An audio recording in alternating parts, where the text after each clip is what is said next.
के चलते एनपीएस का विरोध भी बहुत ज्यादा बढ़ चुका है, जिसके दबाव में छत्तीसगढ़, राजस्थान, झारखंड, पंजाब, हिमाचल प्रदेश की राज्यों में सरकारों ने पुरानी पेंशन बहाल करने का फैसला लिया है।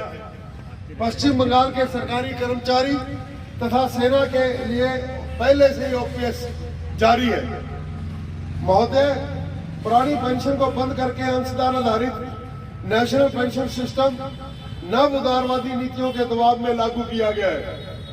विश्व बैंक द्वारा इस आशय में परिपत्र में बाजार में निवेश से 9% लाभांश मिलने की संभावना जताई गई है। अनुभव में साबित हो गया कि यह कर्मचारियों के लिए नहीं बल्कि सरकार के भी हित में है। सरकार का बोझ जो पुरानी पेंशन थी उससे ज्यादा बढ़ गया एनपीएस में। कर्मचारी को भी नुकसान, सरकार को भी नुकसान, केवल पूंजीपति को फायदा। इसके तहत 10% कर्मचारी का 14% का शेयर धन दशकों तक शेयर बाजार के जरिए वित्तीय पूंजी की सेवा में चला जाता है। यह पैसा विकास कार्यान्वित के लिए इस्तेमाल किया जा सकता था। महोदय, बुढ़ापे में सार्वभौमिक पेंशन के सिद्धांत को स्वीकार करते हुए अनेक राज्यों में बुढ़ापा पेंशन चालू की गई है और जरूरत को देखते हुए इसकी राशि बढ़ाने की मांग की जा रही है। ऐसी स्थिति में 30-35 साल तक सेवा करने वाले कर्मचारी को बुढ़ापे में बाजार के हवाले छोड़ देना कोई औचित्य नहीं बनता। सुप्रीम कोर्ट की संवैधानिक पीठ ने कहा है पेंशन कर्मचारियों का बुनियादी अधिकार है। पैरा 31 में 3 बातें कही गई है। पहली बात, पेंशन नियोक्ता द्वारा इनाम या स्वेच्छा स्वरूप देय भाव की चीज नहीं है, बल्कि 1972 के नियमों के अनुसार यह कर्मचारी का व्यापक अधिकार बनता है, जो संविधान के आर्टिकल 309 में 148 के क्लॉज 50 के तहत संवैधानिक चरित्र का है। नंबर 2, पेंशन कोई अनुकंपा नहीं है, यह तीसरे लाभ के तौर पर पिछली सेवा का भुगतान है। तीसरे लाभ का अर्थ है कि जब कर्मचारी नौकरी करता है तो उस नौकरी के बदले उसके तनख्वाह मिलती है, परंतु जब जीपीएफ जो जमा करवाता है उसका ब्याज समेत पैसा मिल जाता है।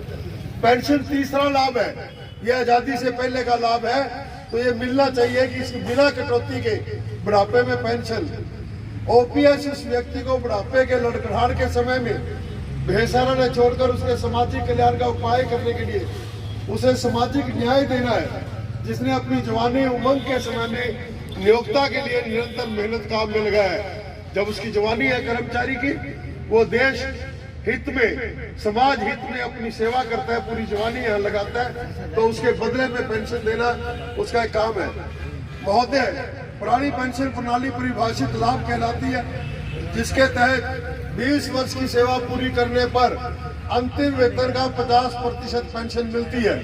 कर्मचारी या पेंशनर की मृत्यु हो जाने की स्थिति में उसकी पत्नी या पति या 25 वर्ष से कम आयु के अविवाहित बच्चों को परिवार पेंशन दिए जाने का प्रावधान है। इसके लिए कर्मचारी को अपने वेतन से कुछ भी अंशदान नहीं देना होता। कर्मचारी के वेतन से भविष्य निधि के लिए पैसा जमा होता है, जो सेवानिवृत्ति पर ब्याज समेत वापस मिल जाता है। भविष्य निधि में जरूरत पड़ने पर बीच में निकासी के प्रावधान भी बनाए गए हैं। दूसरी ओर एनपीएस अंशदायी पेंशन योजना है। कर्मचारी व नियोक्ता के अंशदान में 60% हिस्सा अब 20 से 18 साल पहले लागू हुई एनपीएस में भर्ती हुए कर्मचारी नौकरी से रिटायर शुरू होने हो गए हैं। यह दुर्भाग्यपूर्ण है कि अपने वेतन का 10% हिस्सा प्लस 14% सरकार का हिस्सा कम से कम 6,000 रुपए प्रतिमाह देने के बावजूद रिटायर होने पर मामूली सी पेंशन 1700 रुपए से लेकर 4,000 रुपए तक मिल रही है। अगर ये कर्मचारी ओपीएस में होते तो बिना हिस्सा दिए 20 से 30,000 रुपए प्रतिमाह पेंशन के हकदार होते। सरकार अपने ही कर्मचारियों के प्रति संवेदनहीन है। दिल्ली हाई कोर्ट ने दिनांक 11/1/2023 के फैसले में केंद्रीय सशस्त्र बलों CRPF, SSB, BSF, CISF, ITBP, NSG, Assam rifle के जवानों को पुरानी पेंशन के योग्य बताया है, लेकिन सरकार अर्धसैनिक बलों को भी ओपीएस देने से मना कर रही है। महोदय, जब देश के राष्ट्रपति, प्रधानमंत्री, सांसद, एमएलए आदि को परिभाषित पेंशन का लाभ लेने का अधिकार है, तो 24 घंटे ड्यूटी करने वाले, नौकरी में रहते किसी अन्य प्रकार का व्यवसाय न कर सकने वाले सरकारी कर्मचारी को पेंशन के लाभ से क्यों वंचित किया गया है। कई देशों में पेंशन फंड ध्वस्त हो गया है और पेंशन भोगियों को ललकार के समय बुढ़ापा में बेसहारा छोड़ दिया गया है। एनपीएस के तहत एकत्रित धन को पीएफआरडीए के द्वारा बाजार में निवेश किया जाता है। जमाकर्ताओं का इस प्रक्रिया पर कोई नियंत्रण नहीं है। अगर मार्केट ध्वस्त हो जाती है तो पेंशन फंड दिवालिया हो जाता है और इसके परिणाम कौन भुगतेगा। एनपीएस लागू करते हुए तर्क दिया गया था कि बढ़ते पेंशन खर्च सरकारी खजाने के लिए अवहनीय बनता जा रहा है। आंकड़ों से यह तर्क निराधार साबित हुआ है, क्योंकि हम स्पष्ट कह सकते हैं कि अब खर्च ज्यादा हो रहा है सरकार का, क्योंकि सेवानिवृत्ति के पश्चात मनुष्य की औसत आयु कम रह जाती है, जबकि एनपीएस का अंशदान लगभग 35 वर्ष देने में ज्यादा धन खर्च होता है। इसके अलावा भविष्य निधि की राशि सरकार के पास रहती है तो वह पैसा विकास के कार्यों में उपलब्ध रहता है, जीपीएफ का पैसा, जबकि एनपीएस का कर्मचारी व सरकार दोनों का अंशदान बाजार में चला जाता है। महोदय, असेंबली जिला उपायुक्त फतेहाबाद के माध्यम से यह प्रस्ताव भेजकर आपसे मांग करती है कि उपरोक्त तथ्यों पर गौर करते हुए निम्नलिखित मांगों को तुरंत प्रभाव से लागू किया जाए। 1/1/2006 से नियुक्त हुए कर्मचारियों के लिए नियुक्ति तिथि से पुरानी पेंशन व्यवस्था बहाल की जाए। कर्मचारियों से काटी गई राशि उनके जीपीएफ खाते खोलकर उनमें ब्याज सहित ट्रांसफर की जाए। सरकार अपना अंशदान पीएफआरडीए से वापस लेकर विशेष कोष स्थापित करे।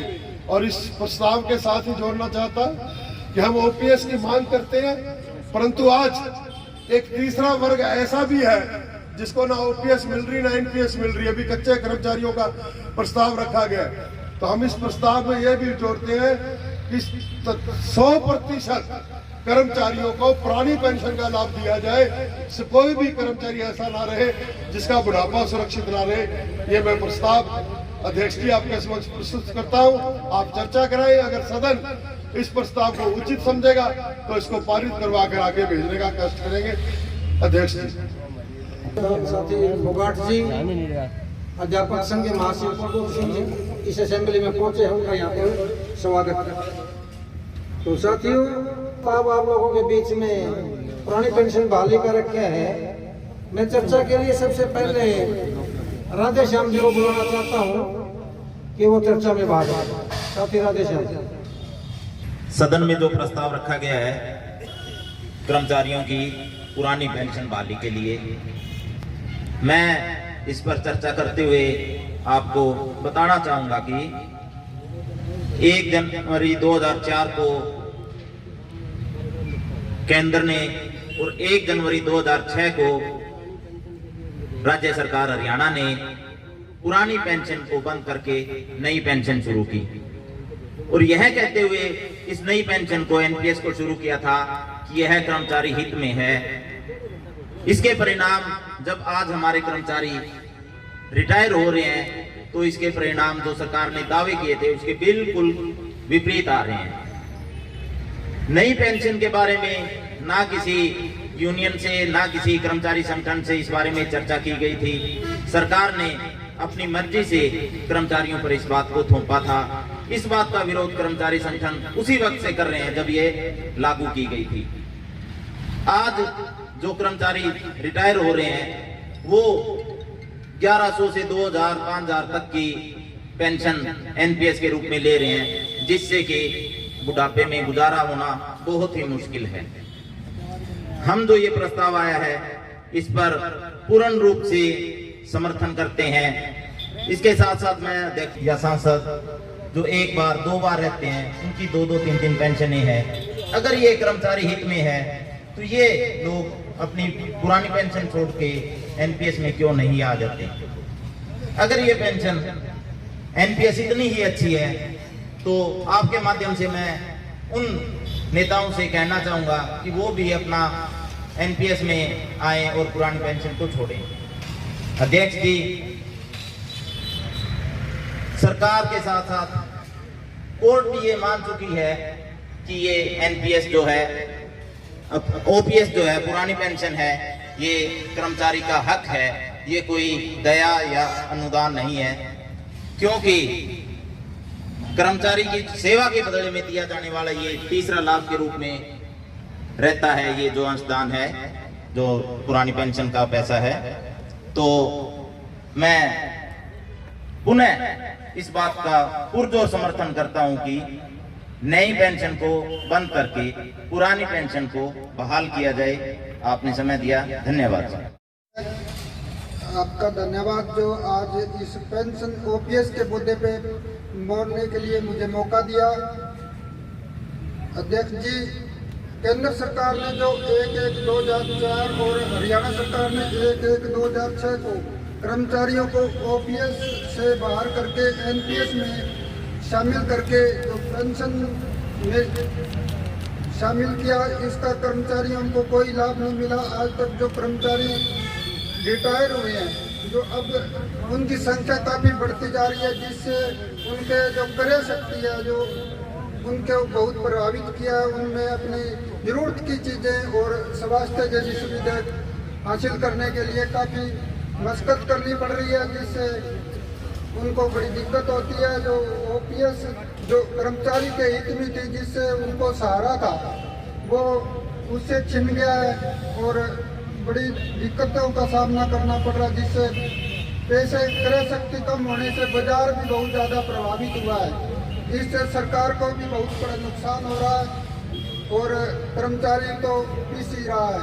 अब मैं आपके माध्यम से निवेदन करूंगा, जो ओपीएस जो कर्मचारी की हक की नीति है, उसको दोबारा से बहाल करने के लिए सरकार से गुहार करेंगे, जो कर्मचारी के लिए अच्छा साबित होगा। धन्यवाद। हरियाणा जिंदाबाद, पुरानी पेंशन बहाल करो, एनपीएस रद्द हो, पुरानी पेंशन बहाल न करने वाली सरकार मुर्दाबाद, नोटो टाला हो बर्बाद।